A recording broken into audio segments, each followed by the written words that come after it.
Então, pessoal, dando continuidade aqui a esse tema, tá? As características da transmissão, eu havia falado a respeito da facilidade de montagem e manutenção. Então, só para finalizar esse quesito, a montagem sempre se utiliza uma chave de fenda, tá? Para você fazer a montagem ou desmontagem. De preferência, do, do comprimento, né? De que seja um comprimento de uns 30 centímetros, tá certo? 35, que não seja uma chave de fenda de cabo pequeno. Tem que ser ela com o cabo e o corpo, né? Alongados, para que você tenha uma fácil remoção e não comprometa a sua mão, certo? Então, mais uma das características, possui custos relativamente baixos. Essa questão aí, para comercial, para a área comercial, as correias elas não têm um valor excessivo, são, apesar de que o método delas de fabricação é barato também, é de reaproveitamento, são, né, de correias, sai também as correias para polias e as transportadoras, certo? Então é o mesmo material, porém esse custo não é tão alto como se pode se imaginar, que para algumas empresas podem em alguns casos se tornar mais caro, aquelas que têm mais uns processos mais sofisticados de questão de resistência, enfim, tá? E outra coisa também das características tende a proteger a unidade motora, certo? Permite também a transmissão de potência entre eixos relativamente distantes um do outro, isso é uma das características. Absorve vibrações devido à flexibilidade da correia, funcionamento silencioso, certo? Essa absorção, pessoal, ela está relacionada, né, ao alinhamento, né, e a forma como ela está sendo montada, tá? Se você faz uma montagem inadequada, desalinhada, logicamente que ela vai vibrar demais e não vai ter esse último quesito aqui, funcionamento silencioso. Ela vai arranhar, né? Ela vai, em alguns casos, a gente fala isso na área da mecânica, na prática, que esse ruído que ela faz, né, pela falta do alinhamento, quando ela começa a desenhar, pelo desgaste ou então por alguma vibração excessiva no equipamento e ela começa a folgar os parafusos ou mesmo a polia começa a sair do seu raio de ação, certo? E aí começa a ter esses incômodos na mecânica, tá? Então, a questão de você alinhar de forma correta vai impactar muito essa questão de ser um equipamento bem silencioso. A composição básica e materiais de fabricação. Havia falado, a questão para esse quesito de fabricação, ela se torna mais barata, tá? Vamos conhecer aqui. As correias mais antigas eram fabricadas em couro. Atualmente este material está em desuso e se utilizado apenas para correias planas, certo? A composição das correias modernas é de material compósito, né? Isso aí faz parte também do nosso estudo. Materiais compósitos, né? É uma mistura, certo? E de polímero, né? De borracha com fibras vegetais, algodão ou cânhamo, ou materiais metálicos como arames. A capacidade de carga de uma correia depende dos elementos internos de tração, os fios de nylon ou arames e etc., das condições de trabalho e da velocidade. Então, a questão da durabilidade, né, de quanto ela vai suportar aquele tipo de aplicação mecânica, vai estar relacionado ao material, primeiro, né, se ela é de nylon ou de arames, e a condição de trabalho e a velocidade. Essa questão da velocidade, se o equipamento ele está em alta velocidade, logicamente que eu vou usar um outro tipo de correia. Em alta velocidade eu vou usar de arame. A condição de trabalho também vai influenciar qual tipo de correia que eu vou estar utilizando, ou de nylon ou de arame, certo? Os tipos de correia, temos aqui, ó, as planas, as em V, trapezoidal, hexagonal, certo? Vamos conhecer cada uma delas aqui. As planas têm como vantagem a possibilidade de assumirem diversas configurações de transmissão. As correias planas dependem do atrito para transmitir a força tangencial, ou seja, laterais, né, de forma diagonal, para ser mais preciso, entre as polias, do mesmo modo que as correias trapezoidais.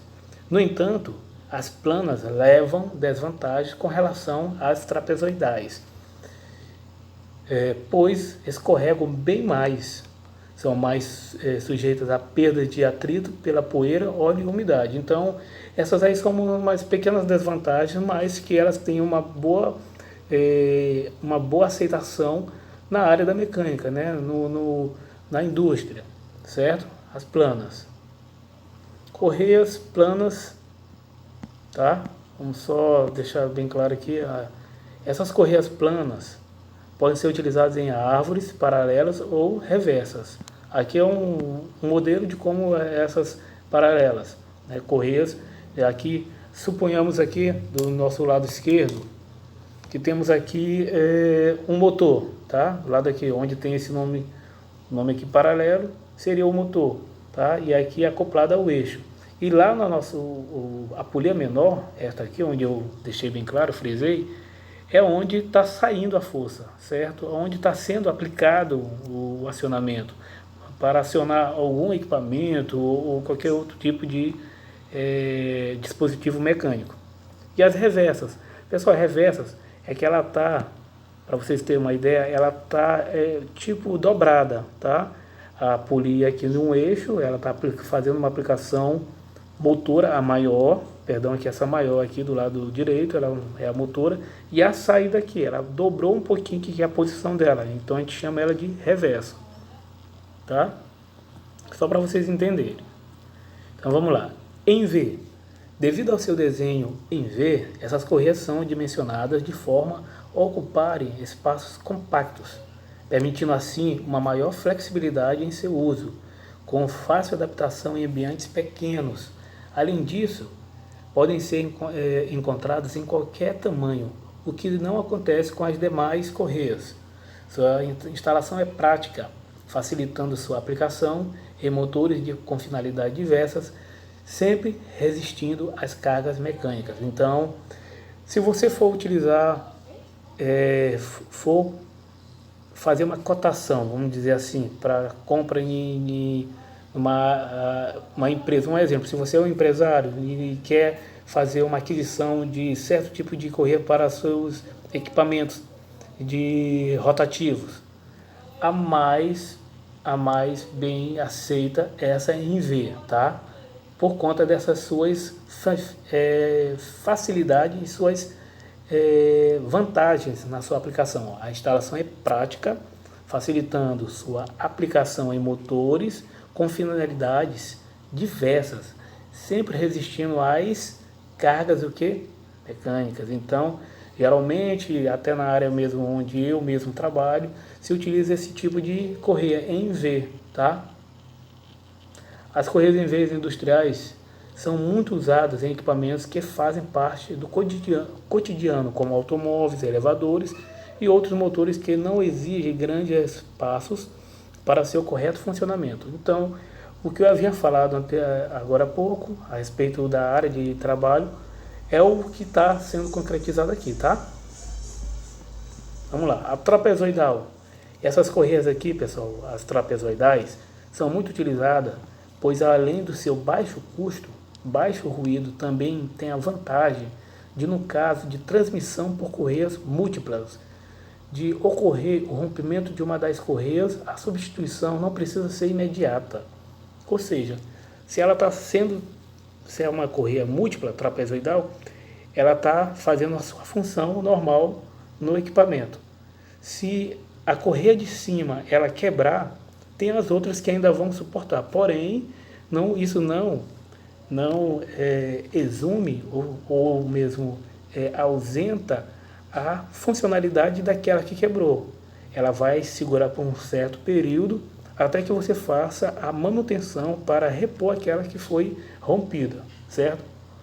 Então, como existe mais correias, pode-se aguardar o melhor momento para a substituição sem atrapalhar a produção. Foi o que eu falei aqui, pessoal, só deixei bem mais claro assim na prática. Nesse caso, a substituição deve ser feita não só da correia rompida, mas de todas, porque as outras se encontram deformadas e a nova poderá receber carga suficiente para parti-las. Viu aí, pessoal, como é importante? Eu quero que vocês deixem bem isso bem, seja como um lembrete para vocês. Abram uma nota nessa parte aqui. Nesse caso, a substituição deve ser feita não só da correia rompida, mas de todas, porque as outras se encontram deformadas e a nova poderá receber carga suficiente para parti-las. Pessoal, marque aí no caderno de vocês, nas suas anotações, desse ponto aqui, nesse caso, tá? Até o último parágrafo aqui, tá? De parti-las. Então vocês vão deixar isso como nota para vocês. Lembre dessa situação aqui. Isso aqui é uma situação problema, certo? Então vamos lá. Vamos agora falar sobre as hexagonais. As correias hexagonais, né? Ou correia sextavada, são também conhecidas como correias V-dupla. Foram desenvolvidas para serem utilizadas em acionamento de 2 ou mais eixos, onde a inversão no sentido de rotação é exigida, certo? Então aqui para vocês entenderem, elas são bastante utilizadas na agricultura, em colheitadeiras, máquinas de beneficiar algodão e arroz, na agroindústria, indústria de esmagamento de grãos vegetais para extração de óleo e na indústria têxtil, nas máquinas de secagem de tecidos e etc. Isso aí é para vocês entenderem onde que se mais utiliza esse tipo de correia dupla, né? Dupla, V dupla, né? Ou hexagonal ou correia sextavada. Na realidade, pessoal, não se utiliza mais esse nome sextavada, é correia hexagonal, tá certo? A transmissão, o sentido dela aqui, pessoal, vamos entender o sentido de rotação. A correia fica reta e as polias têm o mesmo sentido de rotação, certo? Isso aqui é uma forma, certo? Aqui é só para vocês entenderem o sentido de rotação de trabalho. Vamos ver as reversas também, que ela vai falar com sentido diferente. Vamos lá. A transmissão no sentido inverso, ó, aqui, ó. A correia fica cruzada e o sentido de rotação das polias inverte-se. Essa aqui é mais ou menos a reversa, mas não pensem assim com vocês. Não é só porque ela está cruzada que ela é reversa. Aqui é só que o sentido de rotação é diferente. Enquanto um está no sentido anti-horário, o outro vai estar no sentido horário, certo? Pelo fato de elas estarem cruzadas. Ok? Então vamos lá. Transmissão de rotação entre eixos não paralelos. Falamos aí bem no comecinho. Essa aqui é mais ou menos que a reversas. Vamos dizer assim, ainda não é. Para ser mais franco com vocês, ainda não é a reversa. Mas aqui é um modelo de rotação entre eixos não paralelos, certo? Ou seja, eles estão concorrentes, tá? Relação de transmissão. Pessoal, nessa parte aqui, já vamos finalizar a nossa aula de hoje, tá? Para deixar bem claro aqui para vocês. E eu irei fazer mais um vídeo, né? O último vídeo, com relação aos nossos exercícios, né, de fixação. Esses exercícios vão ajudar vocês a ter uma melhor nota na prova final, tá? Esse aqui é o nosso penúltimo. Teremos agora no próximo vídeo, o nosso último vídeo falando a respeito da nossa prova, tá? E dos exercícios que eu irei aplicar com relação a elementos de transmissão, ou seja, relação de transmissão, voltado para correias e polias, tá certo? Então aqui, só para que vocês peguem esse material que eu estarei mandando no grupo e vocês tentem fazer assim, ou entender mais ou menos como que é esse exercício aqui, tá? Aqui eu tenho assim, considere as polias A, motora, e a polia B, movida de uma transmissão por correias. Então eu tenho a polia menor aqui, A é a motora, e a maior, a B, é movida. A transmissão está sendo o quê? Qual o tipo de transmissão está sendo aqui? Né? Em um só sentido, certo? Né? E ele também está sendo o quê?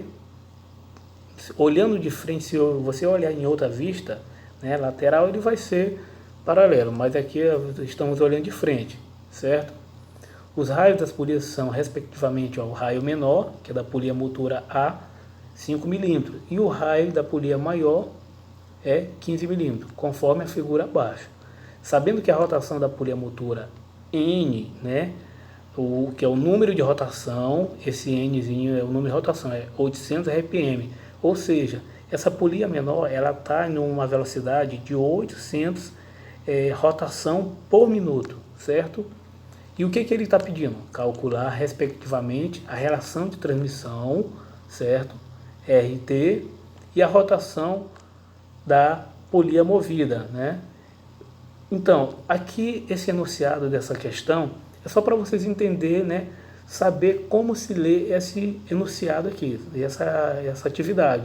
Para que na próxima aula, que eu estarei fazendo o último vídeo, a respeito da nossa prova, que será aplicada ainda esta semana, prova final. Atentem para o que eu estou falando para vocês agora, que estaremos aplicando essa prova final, né, de forma em PDF, e possivelmente essa prova ela vai ser diferente, não vai ser prova igual para todos, provavelmente, né? Não vou confirmar para vocês, mas estudem tudo, todo o material de vocês e o começo do material da apostila da escola Imperador, e também vocês vão estudar esse material que eu já tinha mandado para vocês no grupo, e também esse último que eu estarei mandando agora no grupo, tá? Para que vocês possam fixar o entendimento com relação a essas atividades.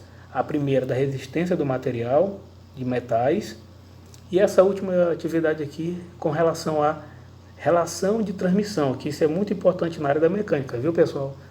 Tá bom?